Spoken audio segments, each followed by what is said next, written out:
Bonjour à toutes et à tous et bienvenue sur une nouvelle vidéo d'Armada Gun Show. Au programme, l'histoire des différents modèles Reich Revolver avec ces images d'archives issues d'une des premières vidéos de la chaîne que je vous invite à aller voir, remasterisées pour l'occasion. Vous trouverez également des images d'archives remasterisées et colorisées par mes soins, ainsi qu'une musique que j'ai composée et jouée spécialement pour vous à la basse.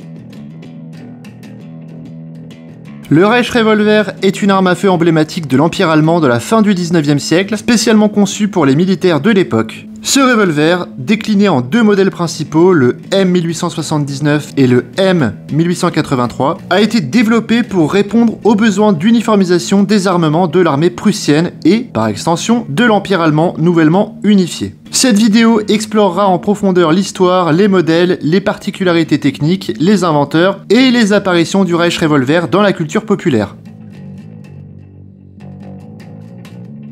À la suite de l'unification de l'Allemagne sous l'égide de la Prusse en 1871, le Kaiser Guillaume Ier et son chancelier Otto von Bismarck cherchaient à standardiser et moderniser les équipements militaires. La guerre franco-prussienne de 1870 à 1871 avait montré la nécessité d'uniformiser les armements pour garantir une meilleure logistique et une plus grande efficacité sur le champ de bataille. À cette époque, les pistolets à percussion et les revolvers à percussion centrale dominaient déjà les armées du monde entier, et en Prusse, cependant, chaque lande ou royaume, comme la Bavière ou la Saxe, avait ses propres équipements et modèles d'armes, rendant l'administration des stocks compliquée. Ainsi, l'état-major général prussien a cherché à développer un revolver standard pour équiper l'ensemble de l'armée impériale allemande. Cela a conduit à la création du Reich Revolver, qui veut littéralement dire « revolver de l'Empire ». Le Reich Revolver modèle 1879 ou M1879 est le premier modèle officiellement adopté par l'armée allemande. Il est conçu comme un revolver simple, robuste et d'une grande fiabilité, bien qu'il souffre de certaines limitations par rapport aux armes contemporaines plus sophistiquées. Le modèle 1879 est un revolver à simple action, cela signifie que le chien doit être armé manuellement pour chaque tir, ce qui ralentit considérablement le rythme de tir par rapport au revolver à double action de la même époque. Sa conception se voulait simple pour garantir une grande robustesse et faciliter l'entretien. Voici ses principales caractéristiques. Tout d'abord le calibre, le 1879 est chambré en 10,6 mm. C'est un calibre qui est légèrement inférieur au 44 américain, mais il est conçu pour être une munition puissante à courte portée. Certains considèrent qu'on peut même y mettre du 44 Ration. Donc pour la longueur totale, il fait 35 cm de long, ce qui en fait une arme relativement encombrante pour un revolver. La longueur du canon est de 18,8 cm, ce qui contribue à sa grande précision à courte et moyenne distance. Son poids est d'environ 1,200 kg. Pour la capacité, on a un barillet pour le Reich Revolver qui contient 6 cartouches. Pour la sécurité, il n'y a pas de véritable dispositif de sécurité sur le modèle 1879, si ce n'est une sûreté rudimentaire permettant de bloquer le chien en position intermédiaire pour éviter tout départ accidentel. Pour l'ouverture du barillet, contrairement à des revolvers comme le Colt américain qui permettait de recharger plus rapidement grâce à un barillet pivotant ou un système de rechargement rapide, eh bien, le Reich Revolver modèle 1879 nécessitait d'être rechargé cartouche par cartouche via une portière latérale.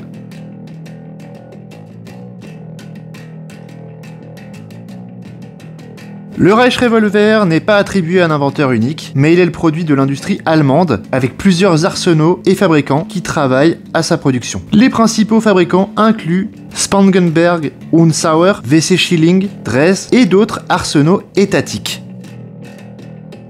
Pour les avantages, le revolver M1879 est extrêmement robuste. Il est conçu pour durer longtemps, même dans des conditions difficiles, comme un tank. Sa simplicité le rend facile à entretenir et peu susceptible de dysfonctionner. Pour ses inconvénients, il souffre de plusieurs défauts pour une arme de cette période. En premier lieu, sa taille est un inconvénient majeur, qu'il est énorme. Comparé aux autres revolvers de la fin du 19e siècle, le Reich Revolver M1879 est encombrant et difficile à manier rapidement. De plus, son mécanisme à simple action et l'absence de rechargement rapide en faisaient une arme dépassée dès sa mise en service.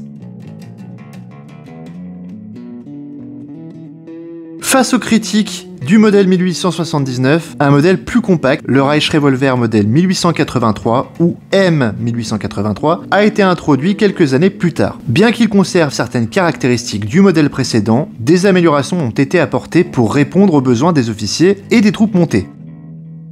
Le modèle 1883 est essentiellement une version réduite et améliorée du M1879 et les principales différences sont les suivantes. Pour la longueur totale, on est désormais à 28 cm, soit 7 cm de moins que le modèle précédent. Pour la longueur du canon, nous sommes à 12 cm, ce qui le rend plus maniable, bien que cela réduise légèrement sa précision. Pour le poids, nous sommes à environ 900 grammes, soit 300 grammes de moins que le M1879. Pour le calibre et le mécanisme, le modèle 1883 reste chambré en 10,6 mm et utilise le même mécanisme en simple action. Cependant, il est plus compact et mieux adapté aux officiers et aux cavaliers. Le M1883 est principalement destiné aux officiers et aux unités montées, qui ont besoin d'une arme plus légère et plus maniable. Il a rapidement remplacé le M1879 dans de nombreuses unités, bien que les deux modèles aient contribué à être utilisés en parallèle, et cela jusqu'à la Première Guerre mondiale. Malgré sa robustesse, le Reichsrevolver a souvent été critiqué pour son manque de modernité, notamment par rapport aux revolvers britanniques et américains de la même époque, comme le Colt Single Action Army ou les revolvers Webley. Ces armes, pour les Webley, offraient des mécanismes à double action, simple action pour le Colt 73, avec une capacité de rechargement plus rapide et une ergonomie beaucoup plus efficace. Le mécanisme à simple action du Reichsrevolver en particulier était vu comme une technologie déjà dépassée au moment de sa mise en service. De plus, la longueur et le poids du modèle M1879 le rendaient peu pratique pour un usage sur le terrain. Et il était souvent perçu comme trop encombrant pour les soldats. Le Reichsrevolver a laissé sa petite empreinte dans la culture populaire, bien que de manière plus discrète que d'autres armes de la même époque. Il apparaît occasionnellement dans des films, des jeux vidéo et ouvrages littéraires qui traitent de la période de l'Empire allemand ou de la Première Guerre mondiale. Au cinéma, le Reichsrevolver est parfois utilisé dans des films sur la Première Guerre mondiale ou la guerre franco-prussienne, bien que souvent éclipsé par des armes plus célèbres comme le Luger P08, bien qu'il ne soit pas forcément de la même époque. Dans les jeux vidéo, comme Battlefield 1, qui se déroule pendant la Première Guerre mondiale, le Reichsrevolver est une arme disponible pour les joueurs, bien que son rôle soit secondaire par rapport aux armes plus modernes. On le retrouve, je crois, dans un Call of Duty, et pour la littérature et histoire, le Reichsrevolver est souvent mentionné dans des ouvrages historiques sur l'armée allemande de la fin du 19e siècle et du début du 20e siècle. Il est devenu un symbole de l'ère impériale allemande, représentant à la fois la puissance militaire et les limitations technologiques de l'époque.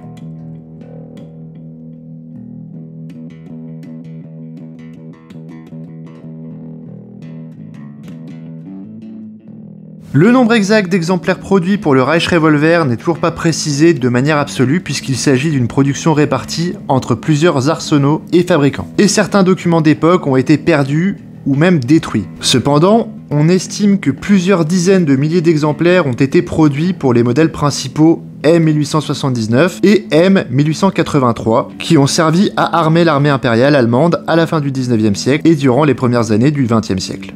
Comme on l'a déjà un peu dit, les arsenaux principaux responsables de la production incluent WC Schilling à Sul, Spangenberg und Sauer Dresde et Mauser dans une moindre mesure. Le modèle 1879, du fait de son adoption massive au sein de l'armée allemande, est celui qui a vu le plus grand nombre d'exemplaires fabriqués. La fabrication des deux modèles M1879 et M1883 s'est poursuivie jusqu'au début de la Première Guerre mondiale, où ces revolvers sont parfois réutilisés en complément des armes les plus modernes.